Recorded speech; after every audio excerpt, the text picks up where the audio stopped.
Pak Luhut toksik. Ya benar dong, benar ya, benar. Hah? Ya ditanyakan kepada yang menyampaikan, tanyakan ke Pak Luhut. Jumpa lagi di Sudut Pandang.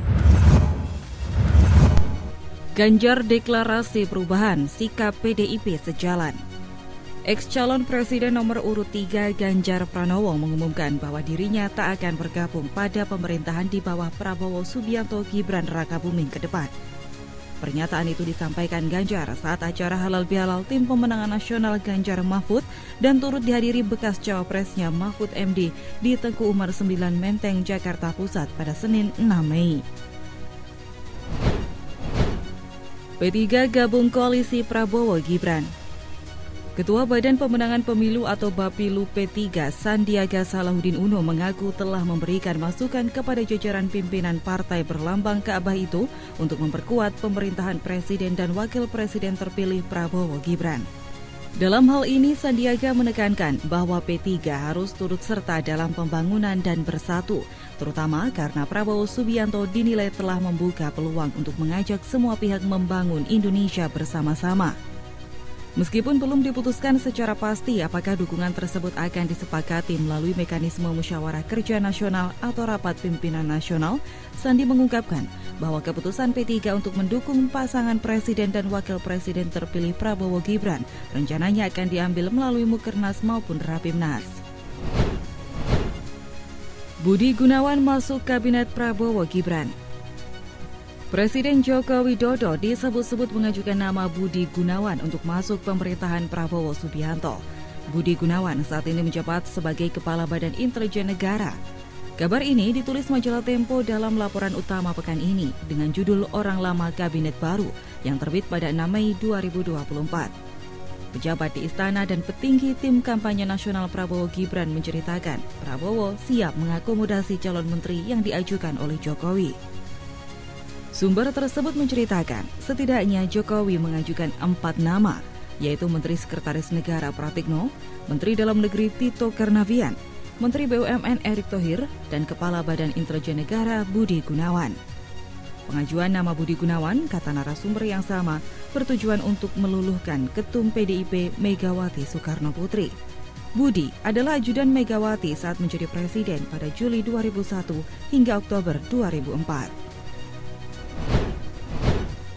Mahfud MD nilai isu kabinet 40 menteri kabinet Prabowo Gibran tidak baik. Perihal isu rencana Presiden terpilih Prabowo Subianto yang akan membentuk kabinet berisikan 40 menteri, Mahfud MD menilai bahwa langkah menambah banyak jabatan menteri di kabinet merupakan hal yang tidak baik. Dia menilai jika setiap pemilu menteri terus bertambah, hal itu merupakan hal buruk. Karena dengan waktu pemilu yang hanya 5 tahun, membuat jumlah menteri di Indonesia terlalu banyak. Sebelumnya, Wakil Ketua Umum Partai Gerindra Habibur Rahman menganggap wajar jumlah kementerian tersebut. Pasalnya, sebagai anggota DPR, dia mengaku banyak menerima masukan soal adanya kementerian-kementerian yang dipaksa untuk menyatu.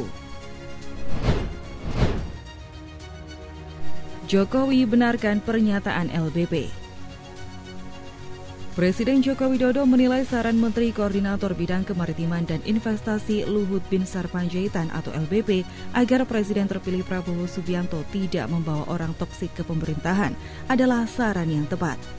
Kendati demikian, Jokowi enggan menjawab sosok yang dianggap toksik oleh Luhut Binsar Panjaitan. Sri Mulyani masuk bursa Cagup DKI. Kepala Badan Pendidikan dan Pelatihan Daerah DPD PDIP DKI Jakarta Gilbert Simanjutak menjelaskan sejumlah nama menjadi incaran PDIP untuk maju dalam kontestasi pemilihan kepala daerah 2024.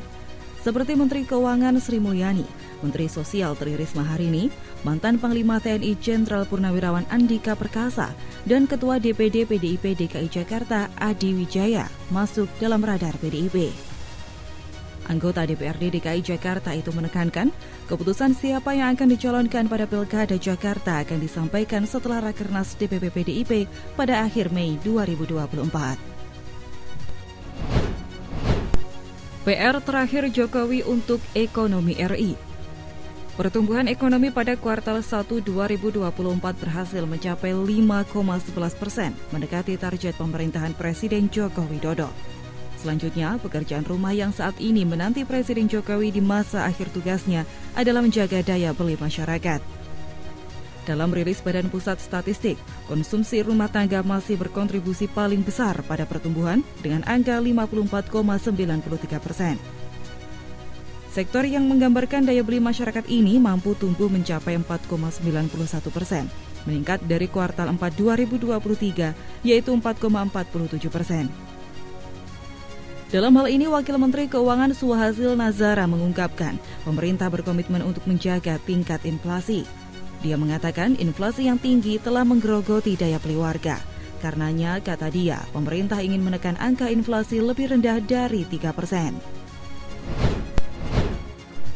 Arah politik Megawati.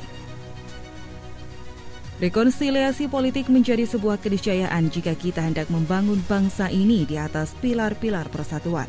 Momen transisi dan rekonsiliasi ini menjadi momentum bagi para aktor politik untuk menentukan sikap dan arah politik untuk 5 tahun yang akan datang. Nasdem dan PKB misalnya, secara sangat jelas telah menyatakan sikapnya untuk bergabung dan mendukung pemerintahan Prabowo Gibran. Partai Nasdem melalui Ketua Umumnya Surya Paloh menyatakan siap mendukung dan menjalin kerjasama dengan Prabowo Gibran. Dalam menjawab sejumlah pertanyaan ini, Ketua DPP PDIP Said Abdullah menyatakan bahwa arah dan sikap PDIP masih menunggu pertimbangan jajaran DPP partai, khususnya Ketua Umum Megawati Soekarno Putri. Kunci utama arah politik PDIP untuk 5 tahun ke depan tentunya ada pada Megawati. Megawati tentunya akan menentukan sikap dan arah politiknya secara tegas. Rekonsiliasi antara Prabowo dan Megawati pasti akan terjadi. Namun Megawati tentunya akan meyakinkan Prabowo bahwa berada di luar pemerintahan akan lebih baik bagi PDIP. Megawati tentunya berkeyakinan bahwa PDIP akan merasa lebih nyaman menjadi oposisi. Menjadi mitra yang konstruktif melalui kritik akan menjadikan pemerintah lebih konstruktif dan baik untuk demokrasi ke depannya. Di sisi lain, sikap dan arah politik Megawati kepada Jokowi dan Gibran tentunya akan menjadi cukup berat. Walaupun Jokowi, Gibran, dan Megawati pernah berada dalam satu perahu, namun untuk bisa berrekonsiliasi secara mudah memang cukup berat. Oleh karena itu, dibutuhkan campur tangan Prabowo sebagai fasilitator untuk mencairkan kembali situasi ketegangan ini.